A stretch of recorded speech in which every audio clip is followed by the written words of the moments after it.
Indonesia sudah seharusnya menjadi perhatian bagi pemerintah. Seperti yang terjadi di Teluk Weda, Halmahera Tengah. Hilirisasi tambang nikel memiliki banyak sekali dampak buruk. Tentu saja hilirisasi memiliki dua sisi. Ada hal yang baik, yaitu keuntungan, namun kita harus melihat dari sudut pandang yang lain. Kerusakan lingkungan yang berdampak terhadap ekologi dan juga berdampak bagi masyarakat lokal yang ada di sekitarnya. Gangguan kesehatan yang terjadi pada masyarakat lokal harus menjadi perhatian bagi kita semua terhadap bagaimana dampak buruknya hilirisasi tambang nikel tersebut. Oke. Video ini menunjukkan hilirisasi terbagi menjadi dua.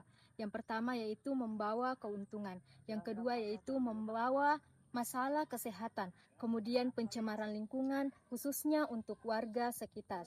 Nah, pesan utamanya adalah bagaimana kehidupan warga sekitar ini dengan adanya proyek nikel yang besar. Nah, kemudian keuntungan hanya untuk perusahaan, namun nestapa untuk warga sekitar.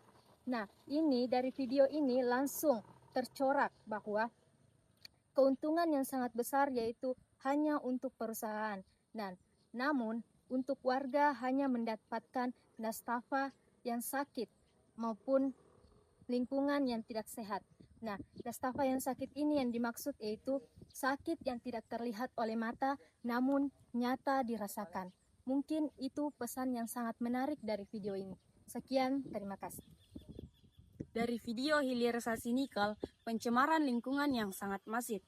Pesan ini menyoroti kerusakan alam ekosistem di wilayah industri di Teluk Weda.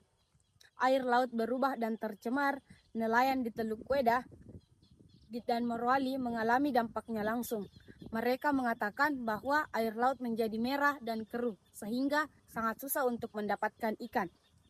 Selain nelayan, ikan juga tercemar. Konsentrasi arsenik pada ikan di perairan Teluk Weda sangat meningkat 20 kali lipat dibandingkan tahun 2007. Ikan-ikan ini yang menjadi makanan pokok warga dan sekarang sudah melebihi batas aman konsumsi mingguan. Hal ini sangat miris, dikarenakan warga pesisir bisa memakan ikan dari hasil laut tersebut. Tapi dikarenakan karena laut tercemar, para nelayan sangat susah untuk mendapatkan ikan. Limbah untuk reklamasi, salah satu sumber pencemarannya adalah proses pembangunan infrastruktur untuk di wilayah industri tersebut.